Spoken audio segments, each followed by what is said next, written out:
Boi em Pauta. Oferecimento. Taurino Tropical, programa de melhoramento genético. Nutribio, nutrição animal e óleo vegetal. Fortuna Nutrição Animal. Semente Chapadão, sua terra merece. Pexa, pecuária sustentável da Amazônia. Frigobom, alimentando gerações.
O Boi em Pauta de hoje tem o objetivo de informar a respeito de leis trabalhistas. Está aqui com a gente o Dr. William Machiavelli, que é advogado especialista nessa área, e vamos tratar, por exemplo, de uso de equipamento de segurança por parte do trabalhador, as ações, as atividades da família do contratado na propriedade e um assunto polêmico, trabalho análogo à escravidão. Doutor, obrigado por ter aceito o convite. Eu que agradeço, estou aqui à disposição para a gente fazer esse momento que possa esclarecer alguns pontos aos nossos pecuaristas. Doutor, em relação à CLT, é diferente o tratamento da relação de trabalho, de empregado e empregador para quem está no campo ou quem está na cidade? Na realidade, há uma certa pequenas diferenças, mas hoje o que predomina realmente é a CLT. Mas tem uma lei específica do trabalhador rural, que é a Lei 5.889 de 73, certo? Que tem um tratamento diferenciado, mais mínimo. Até numa situação mais específica em relação aos pontos que divergem, embora aplique-se a CLT, aplique-se a Constituição Federal. Eu vou te 3 situações que nós podemos englobar nessa diferença básica que tem. Por exemplo, podemos falar do aviso prévio. O aviso prévio do trabalhador urbano é 30 dias, com você deixa de trabalhar 2 horas por dia e uma semana de 7 dias no final do aviso prévio. O empregado rural, de uma maneira diferente, aviso prévio dos mesmos 30 dias, num dia na semana ele deixa de trabalhar. E como empregado urbano, para buscar novo trabalho, certo? Ele vai ficar disponibilizado ao mercado, então ele tem nesse dia reservado, ele vai em busca de novo local para trabalho.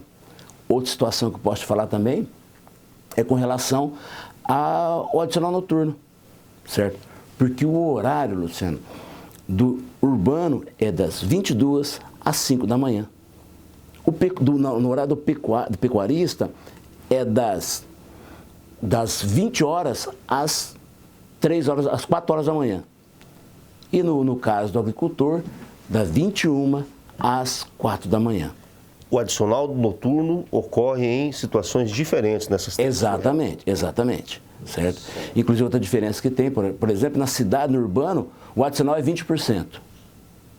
Na agricultura e na pecuária é 25%. Esse 25% incide sobre o horário da 1 hora extra, certo? Esse 25%. E como é que eu controlo, doutor, a carga horária? Eu preciso ter cartão para o funcionário que trabalha na pecuária ou na agricultura? Uma pergunta interessante, Luciano, justamente por isso. Porque hoje eu vejo que o que estimula, às vezes, um funcionário a entrar com uma ação trabalhista, muitas vezes são as horas extras. Qual que é o zelo que o empregador tem que ter? Passou 10 funcionários, tem que ter cartão ponto. Você tem que bater o cartão ponto. O funcionário tem que bater o ponto. A hora que começa a trabalhar, no intervalo para o almoço, que a Constituição Federal tem que falar que tem que ser no mínimo 1 hora, e no final do expediente.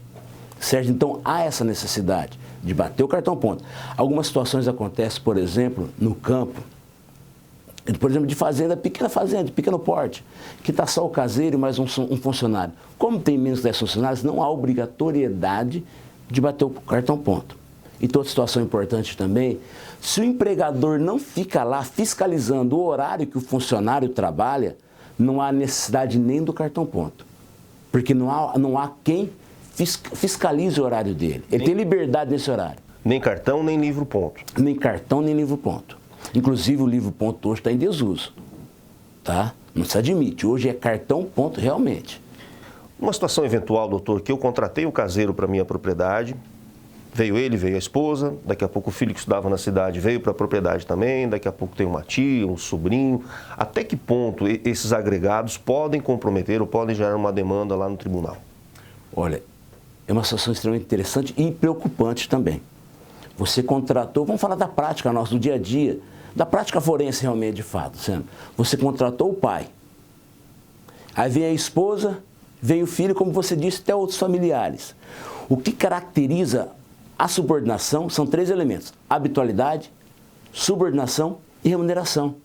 Acontece que muitas vezes, até o empregador, para auxiliar a esposa daquele funcionário, pede para ela, de repente, lavar uma roupa, fazer uma alimentação, você está me entendendo? Acreditando até que vai estar ajudando, porque de repente mata aquele porquinho lá e pede metade para a família, metade para o patrão e faz ali, mas acontece que já começa a gerar um vínculo empregatício em certas situações. Porque aí começa, ele dá ordem para ela, que a princípio não é funcionário. Subordinação. Exato. Começa às vezes a dar um benefício para ela, ou dá uma gorjeta, ou dá algum outro bem, vai caracterizando uma remuneração. Pagamento. Exatamente. E depois caracteriza a habitualidade. Às vezes começa com 2 dias, 3 dias na semana. Na visão do empregador, isso é eventual. Mas no entendimento nosso da doutrina e da jurisprudência, 3 vezes que você começa a fazer esse pedido, já começa a caracterizar o vínculo. E uma situação importante, às vezes, que acontece muito, é que, às vezes, os próprios funcionários da empresa pedem para essa esposa do funcionário fazer a alimentação, fazer um cafezinho, lavar a roupa. Você está me entendendo? Ainda que sem o consentimento ou conhecimento do patrão. Sem o consentimento e conhecimento, exato. Mas acontece com o tempo, vai se tornando tão habitual que o patrão chega acreditando que não tem responsabilidade alguma, mas começa a nascer o direito daquela funcionária. Mas o muito importante é você entender esses 3 elementos que eu te falei. Na ausência de um deles, não caracteriza o vínculo, mas é preocupante, certo? Às vezes compensa até você pegar e registrar a esposa do funcionário por um piso para fazer essa assessoria de ou lavar uma roupa ou até mesmo fazer uma alimentação. Você corre menos risco porque você vai estar caracterizando isso. Muito bem. Doutor, obrigado por enquanto pela sua participação aqui no Boa em Pauta. A gente volta daqui a pouco para tratar, por exemplo, sobre o uso de equipamentos de segurança por parte dos trabalhadores em propriedades rurais. E ainda hoje vamos tratar de um assunto que pode se refletir na captação de recursos e especialmente na reputação do proprietário rural. Trabalho análogo à escravidão. O Boa em Pauta faz uma pausa, mas volta daqui a pouco.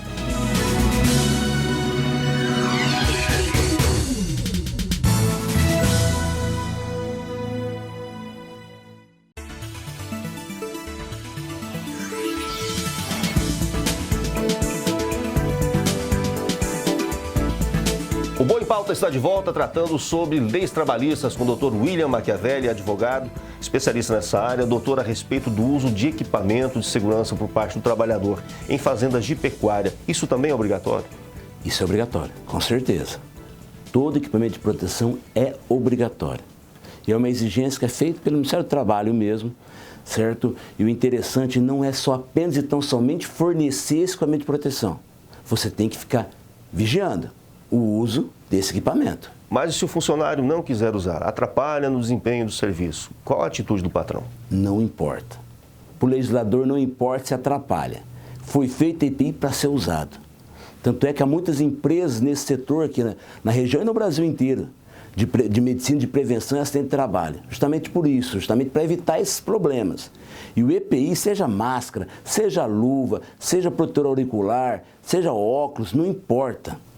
Tem que ser usado. E se eventualmente você entregou o equipamento de proteção e o funcionário não usar, você tem que adverti-lo, você deve adverti-lo. Verbal ou formalmente? Tudo formal. Não existe mais situação de verbal. A gente sabe que a pecuária é uma relação muito próxima em certas situações, mas há necessidade de ser escrita formalizada. E por que isso?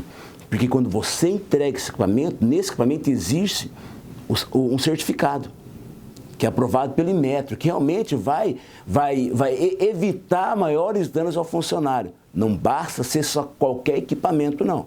Tem que ser um equipamento realmente com certificação, autorizado pelo Ministério do Trabalho, para proteger de eventual dano ao funcionário. Aí eu tenho que guardar a nota fiscal desse equipamento também, não? Guarda a nota fiscal, faz a ficha de entrega, onde consta o CA, a assinatura do funcionário, você está me entendendo? E tudo isso é necessário, porque vai te auxiliar. Você não tenha dúvida disso, que auxilia o empregador na situação.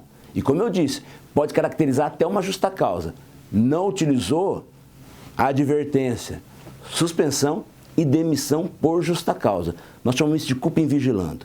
Você, enquanto empregador, você tem que fiscalizar, vigiar para saber se o funcionário está usando mesmo. Porque lá no tribunal também não importa muito o que se diz, é o papel, né, doutor? Exatamente. Porque eu falo, por exemplo, assim, não, mas eu forneci, aí leva testemunha falando, ó, ele usava luva, ele usava abafador, uma série de coisas. Mas e aí? Quanto que usava? Qual a quantidade que você entregou? Quanto tempo que esse funcionário estava contigo usando aquele equipamento? Vencimento. Exatamente, o vencimento, exatamente. Com relação à certificação. É aprovado pelo Inmetro? Você está me entendendo? Inibiu de efeitos da natureza em cima disso, de adicionais, numa região insalubre, perigosa, inibiu de sofrer isto. Fala em insalubridade, doutor. Antigamente, como é que se formava vamos usar um termo aqui que não se usa mais, mas não deveria ser usado mais, mas o peão de fazenda, o peão de boiadeiro. A gente formava ele na própria fazenda, era o filho do capataz, o filho do fazendeiro, que acompanhava o pai na vacinação, na lida com o bezerro, no nascimento. E hoje, em função das leis que protegem as crianças e os adolescentes, isso tem que ser olhado com mais cuidado na formação desse funcionário? Sempre. Sempre, sempre. Porque, na realidade, uma das grandes consequências que o empregador sofre realmente é quando é a mesma situação do primeiro bloco nosso. Você está me entendendo? Que começa a caracterizar esse vínculo. E pior, com o menor, pela idade menor de 16 anos até 18 anos, está me entendendo? Cria uma situação muito difícil. Por mais que a intenção do pai seja educar o filho para ser um profissional quanto ele, nós sabemos que quanto antes ele trabalhar, mais habilidade ele vai ter, mais responsabilidade ele vai ter, só que hoje é uma proteção muito grande com relação ao trabalho do menor. Você está me entendendo? A gente está rompendo uma situação cultural de mais de 200, 300 anos. Exato. Direitos e costumes, só que não se aplica à nossa realidade hoje. Não podemos contratar. Porque se acontecer algum problema, ônus total do empregador. Não é interessante. Claro, acima de 16 anos e algumas atividades não há problema nenhum. Doutor, em relação ao deslocamento do trabalhador, eu contratei um funcionário na cidade ou no outro estado, ele veio para a minha propriedade, paguei a mudança, mas 30, 60, 90 dias a gente se desentendeu. De quem que é a responsabilidade em relação à volta desse trabalhador? Isso é uma situação polêmica também, que cria muita dúvida, certo? Mas a responsabilidade hoje, de acordo com a própria CLT, você está me entendendo, é do empregador. Houve a rescisão do contrato de trabalho, o empregador tem que levar a mudança ao local de origem do funcionário, de onde ele veio. Há situações que o funcionário mesmo, quando o empregador, às vezes fica muito ríspido da relação final, e o próprio funcionário pega as coisas dele, coloca na mudança e vai embora. Ele pode depois pedir o ressarcimento ao patrão, ao empregador. Você está me entendendo? Então essa responsabilidade desse transfer, dessa transferência, é do empregador. O ônus é do empregador. Antigamente, aqui na região de Sinop, onde a gente tinha muitas madeireiras, aconteceram vários casos de o funcionário ter a casa como benefício da madeireira e depois, na hora de sair, ele cobrar isso como se fosse um benefício. Incidiam várias situações financeiras em cima disso. Ou seja, a casa não era alugada, ela era um benefício. Hoje isso ainda é levado em consideração a partir do momento que eu tenho um funcionário na fazenda que ele usa a casa da fazenda. Que cuidado eu tenho que tomar? Pois é, uma situação dessa também é definido na própria legislação do direito rural. Há um entendimento na legislação de que o salário in natura, que é alimentação e habitação, não integra o salário. Só que uma questão muito importante, isso vem desde a cadeira acadêmica nossa, que é a expressão pelo e para, que é muito interessante até. E aplica-se tanto ao rural quanto ao urbano. Se você fornece a casa, por exemplo, para o trabalho, por exemplo, a fazenda fica distante da cidade. Não tem como o funcionário vir para cá, para a cidade, e voltar todos os dias. Então, para o trabalho, não integra o salário. Não é um benefício. É uma condição. Eu, para trabalhar nessa empresa, eu tenho que morar lá. Então, agora, tem a situação do pelo trabalho. Se é um plus que o empregador dá para o funcionário, aí acaba integrando o salário.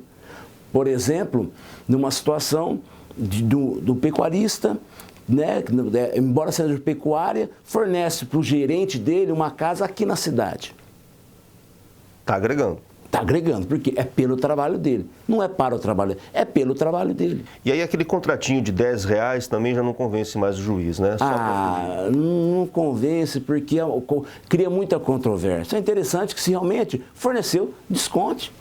Você está me entendendo? Porque nós temos que partir do princípio que já que nós não estamos cobrando nada dele, se ele fosse alugar uma outra casa, ele teria que desembolsar e pagar lá. Esse é o entendimento. Exatamente, certo? Então o que acontece? Isso acaba integrando a remuneração. Nós chamamos de salário in natura, certo? Aí apura-se, você fornece a casa, não cobra nada. Um exemplo, se o caso for R$600, isso vai agregar o salário e no final vai refletir 13º, férias, fundo de garantia, todos os direitos inerentes à situação. Então, muito claro isso. Pelo trabalho, se é pelo trabalho como um plus, integra o salário. Se é para o trabalho, para desempenhar aquela função, não integra o salário. Obrigado, doutor. O Bom em Pauta faz uma pausa, mas a gente está de volta logo depois dos comerciais para tratar sobre trabalho análogo à escravidão. Voltamos em instantes.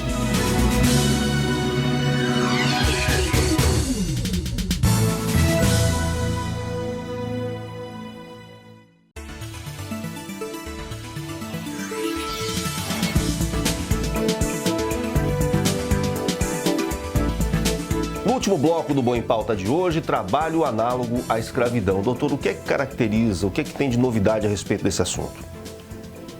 Na verdade, é um grande problema gerado com o tempo. O que é o trabalho escravo? O que é análogo ao trabalho escravo? É muito subjetivo, certo? Inclusive, nós vamos entrar nessa situação daqui a pouco, mas antes disso, eu quero falar o que é o trabalho escravo na interpretação de muitos. É quando você leva o trabalhador e o trabalhador não tem água potável, não tem o banheiro para fazer sua higiene, há situações de que ele toma banho nos próprios rios, não tem um local apropriado para dormir, para fazer suas refeições. Então já começa a gerar um trabalho análogo à escravidão. E outra situação também que destaca muito e que vive na nossa região menos ainda, mas em outros setores do Brasil, e não só do Brasil, no mundo. Há uma preocupação da Organização Internacional do Trabalho com relação a isso, dessa situação análoga, por exemplo, o que acontece? Ele fica afastado da cidade.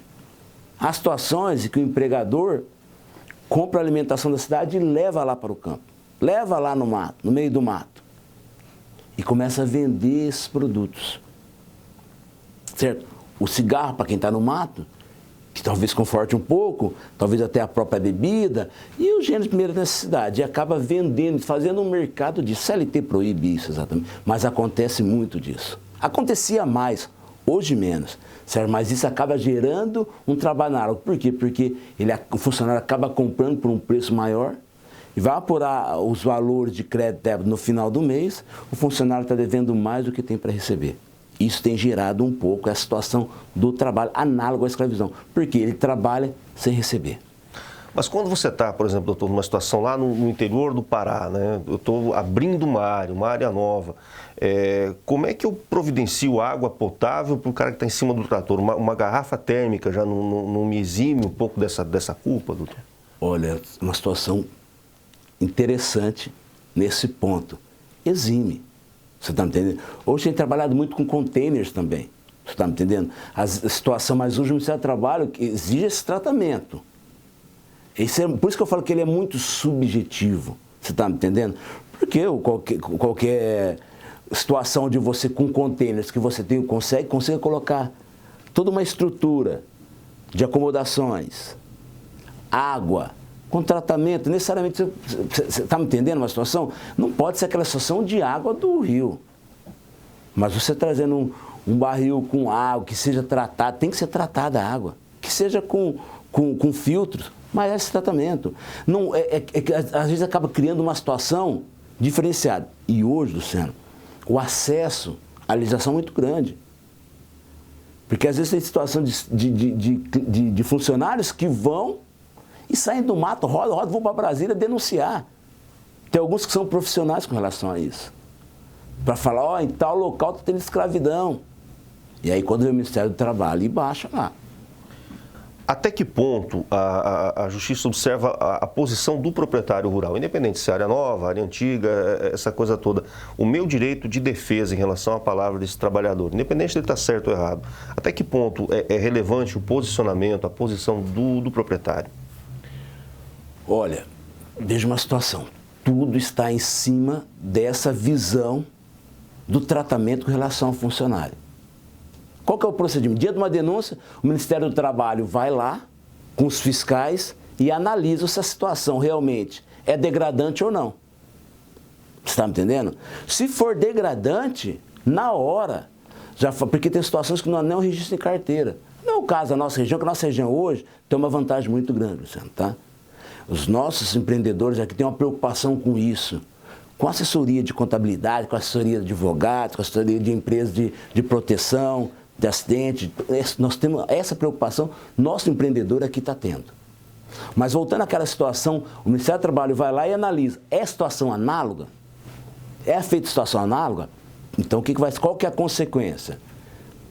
Há uma auto-infração, é aplicado, determinado que se registre a carteira se não há registro, que se pague os direitos do funcionário, e inclusive incide até eventual dano moral coletivo que é aplicado.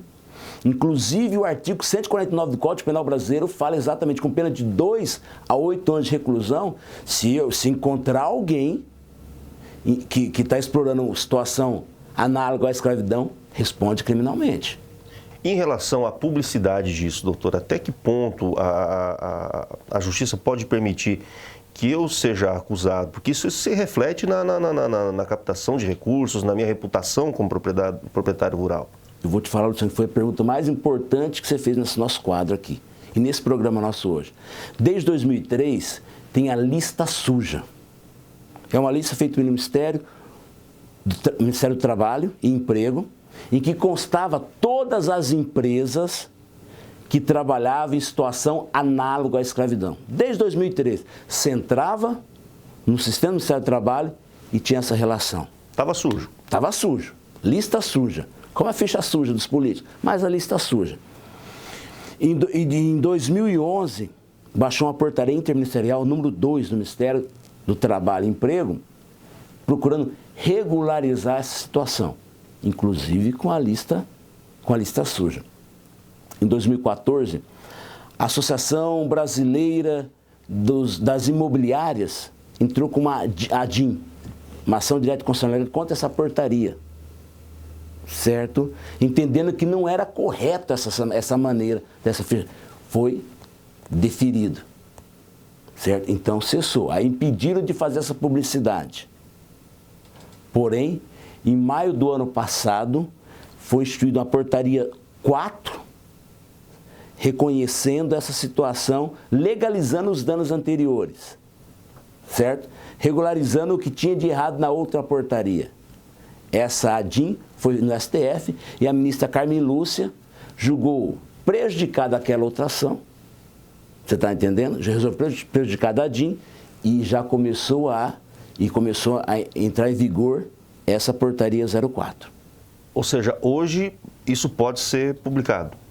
Não. Hoje não podia mais ser publicado. certo? Em função disto, o Ministério Público do Trabalho de Brasília entrou com uma ação civil pública e no dia 19 de dezembro do ano passado foi deferido que passe a ter publicidade esta lista suja. Foi em dezembro do ano passado. Então, a qualquer momento já vai ter essa publicidade já. O que interfere em várias situações, até de sobrevivência da propriedade, né? Eu tenho uma crítica muito grande com relação a essa portaria, essa última, porque na visão deles, havendo a condenação na esfera administrativa, já pode ser inserido o nome da empresa, o nome e os dados da empresa nesta lista suja. Antes que um advogado ou um juiz participem. Não, na realidade, na esfera administrativa ainda permite uma defesa administrativa. De advogado. Sim, permite. Só tem um porém. Esse porém é que se porventura foi condenado lá, a Constituição Federal nossa fala o quê? Que todo cidadão tem direito a acesso ao Poder Judiciário. É constitucional o princípio da ampla defesa do contraditório. Você está me entendendo? Então não esgotou o direito meu enquanto empregador de discutir se tem fundamento ou não aquela aplicação da pena do Ministério do Trabalho. Se realmente o meu funcionário estava em situação análoga à escravidão. Você está me entendendo? Então, até que eu busque isso, já se perdeu. Hoje, uma das situações que tem crédito junto à BNDES, a Banco do Brasil e alguns bancos privados a nível nacional têm feito essa consulta para saber se defere ou indefere, se autoriza ou não autoriza o crédito bancário. Aí eu vou te fazer uma pergunta, voltando, o que é a situação análoga? Você está me entendendo? Então fica muito subjetivo, é uma questão muito subjetiva. E veja você, o empregador foi condenado administrativamente. Esgotou toda a esfera? Não, porque tem um judiciário. E nessa situação, o nome dele já foi, a consequência hoje, ainda mais na realidade nossa. A dificuldade que todo o mercado está passando. E a informação circula muito rápido, né? Absurdo, é demais a conta. Então, numa situação dessa, entra com uma ação no judiciário. Nós sabemos que o judiciário nosso também está um fluxo muito grande de processos. E pode demorar quanto tempo? 1 ano, 2 anos, 3 anos? 4 anos? Aí ele é absolvido. Como é que ele vai ser ressarcido desse dano? Ficou 4 anos sem buscar linha de crédito? Inviabilizou o negócio. Ficou 4 anos sendo acusado de que isso porque, olha só, da exploração escrava. Tá me entendendo? Já estava respondendo um processo criminal. Já foi condenado num dano moral. Quem que vai reparar isso? Quem vai reparar isso? Já não se há mais em tempo, né? Não há mais tempo. Então, essa lista suja, eu tenho uma crítica muito grande com relação a essa portaria. Não concordo. Acredito também que vai ser objeto de uma ação direta de constitucionalidade. Você está me entendendo? Mas nós estamos vivendo esse momento dramático. Muito bem. Doutor, muito obrigado pelo tempo destinado aqui ao Boa em Pauta. Agradecemos imensamente pelas informações e desejamos sucesso aí no desenvolver da sua carreira, do seu trabalho. Eu que agradeço, me coloco à disposição, não só a você, mas a toda a nossa comunidade em geral, da área pecuarista mesmo, certo? Parabéns pelo trabalho que estão desenvolvendo, é isto. O importante é nós vermos o lado sociológico da coisa e trabalharmos. Eu tenho uma noção que nós sabemos que quem veio para a nossa região veio para trabalhar, e isso de maneira honesta e correta. E parabéns pelo programa e me coloco mais uma vez à disposição. O Boa em Pauta fica por aqui, agradecendo a sua audiência, você que nos acompanha pelo canal Rural X e você que também nos acompanha pela internet. Um forte abraço e até a próxima oportunidade.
pauta. Oferecimento. Taurino Tropical, programa de melhoramento genético. Nutribio, nutrição animal e óleo vegetal. Fortuna Nutrição Animal. Semente Chapadão, sua terra merece. Pexa, pecuária sustentável da Amazônia. Frigobom, alimentando gerações.